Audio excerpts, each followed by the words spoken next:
Have you ever thought about why CEOs get divorced? I have. I think about this stuff. Every semester I have several CEOs come and speak to my MBA students at CU Boulder and at Colorado State University. The CEOs typically focus on their commitment to work, and the students ask questions about how the CEOs achieved financial success. Last semester, the questions took a different turn. At the end of each presentation, the students asked a personal question. They asked, "Are you still married?" Unfortunately, every CEO responded by saying they've had at least one divorce, and they attributed their divorce to their work or their company impacting their relationship with their spouse and their children. I wondered, given that, why don't CEOs spend more time creating an environment at work that positively impacts employees' personal lives so that they can engage at work, at home, and in their communities? Since my CEOs were baby boomers and the students were millennials, it made me realize the different generational impacts and generational conflicts that exist at work and play out in every aspect of our lives. And then it hit home. Literally, I recently had to renew my passport, and my wife, she was answering the passport renewal questions. She was grinning as she asked, "What color is your hair?" Well, I confidently responded that it's brown, like it's always been. She then grabbed her cell phone and began texting my daughter, and she asked her, she said, "What color is Dad's hair?" As if to build some unified support in the family for some other color than brown, right? You know, I was completely surprised when they collectively responded that my hair was gray. Well, you look as surprised as I was to hear their response. Up to this point, I bet you were thinking I was a millennial speaker, right? It may surprise you. I'm a Gen Xer. You know, the forgotten generation? The generation that brought you Nirvana, Slackers, We're Not Worthy from Wayne's World, right? We're the generation that suffers from the middle child syndrome, a feeling of exclusion. Actually, we're the bridge generation. We're the generation responsible for blending together the baby boomers, those that are in their 50s and 60s, and the millennials, those that are in their 20s and early 30s. Think about it. Gen X is the solution to the baby boomers and the millennials' conflicts, and it's all happening at work. And it all started with this thing called work-life balance. You remember that, work-life balance? However, it's no longer about balance. It's about blending together work and home life. Technological, economic, and social factors have substantially changed the way we live. With over 60 million multi-generational households in the U.S., that's 60 million homes with at least 3 generations living under one roof, just in the U.S. There's work from home days at virtually every company, and there's access to work 24/7. So what happens at work has a much more significant impact on our personal lives and how we show up in our communities than at any other point in history. We used to look at work and life like they were separate, kind of like a divided plate of food with different parts for each food group and serving. But technology's changed that. With technology, there's less separation between work, home life, and our community life. It's crazy that it's taken us this long to figure it out. We've known forever that people, that we seek connection and inclusion. Rather than work and life being separate, like a divided plate of food, it's more like a veggie fruit smoothie, all blended together, making something healthy and sweet. But when we look at a typical day, you know we spend more than half of our waking time in work or work-related activities. Given that, how do you think work impacts our personal lives and how we show up in our communities? In today's modern, multi-generational family, work impacts all kinds of relationships. Relationships between spouses or significant others, relationships between parents and children. And what about our friends outside of work? This blendification impacts virtually every relationship that we have. And at the core of this is work, because that's where we spend most of our time.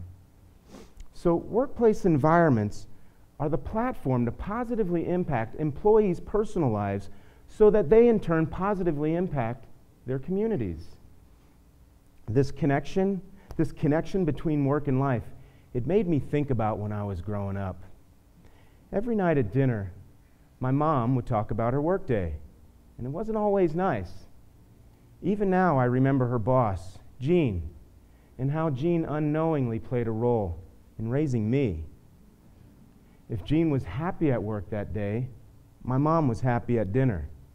If, on the other hand, Jean was in a bad mood, guess what? Right, my mom was in a bad mood too.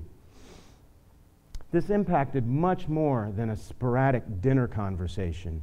It impacted my relationship with my mom and how I viewed this thing called work. And I had 3 other siblings that Jean unknowingly influenced. At a young age, my mom's work played a significant role in how I was raised. And today, it makes me think about the conversations I have at dinner with my family.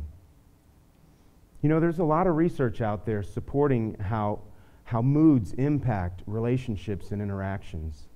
There was a study by Roy Baumeister of Case Western Reserve.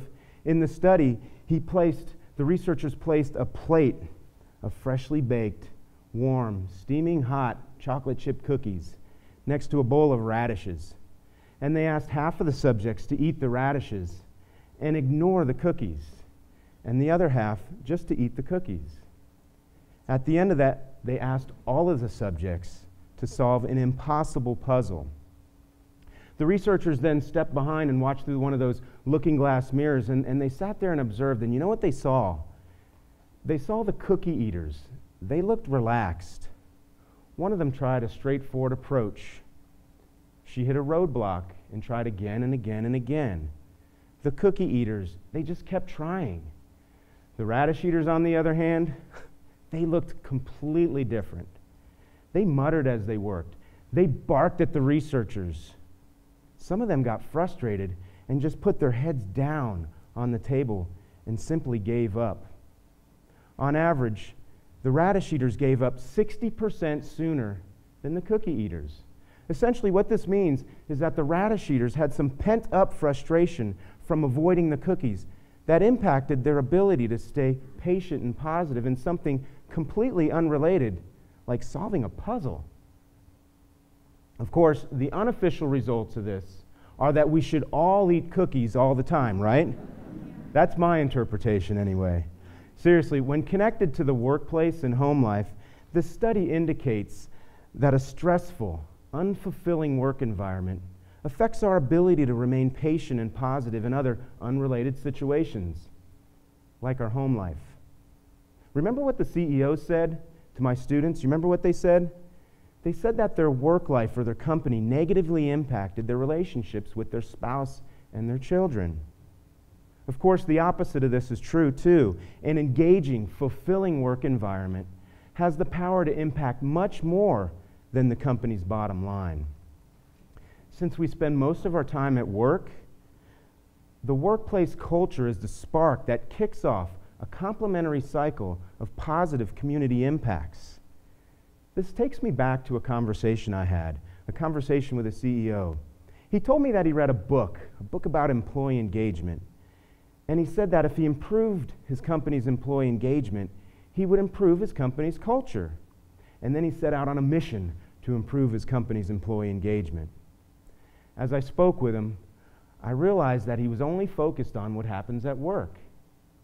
I recommended that he look at engagement as if it were a muscle that needs to be exercised constantly at work and at home.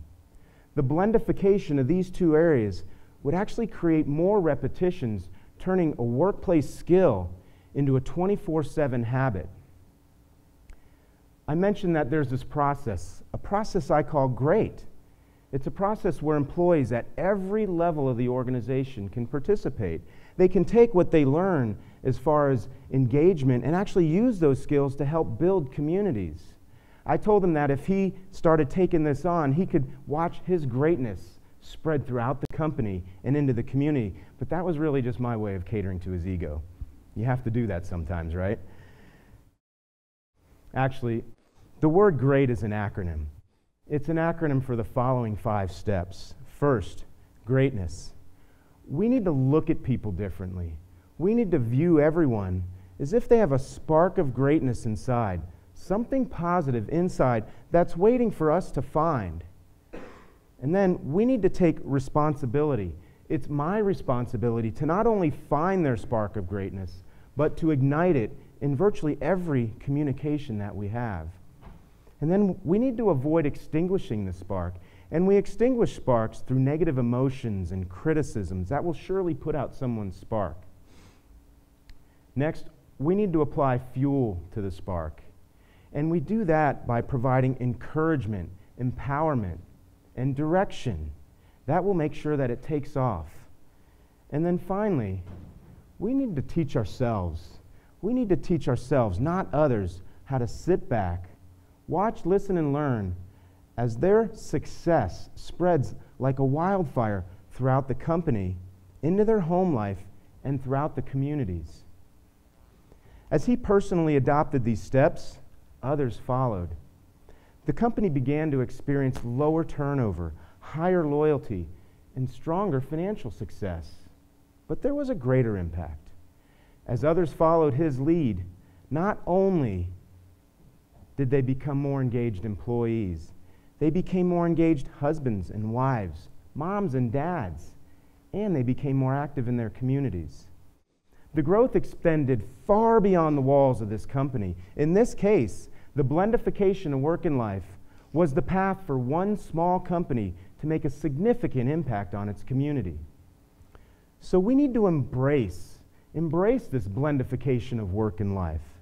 Since we spend most of our time at work, workplace companies are the greatest platform for improving communication, enhancing relationships, and strengthening marriages, and also enriching childhood engagement.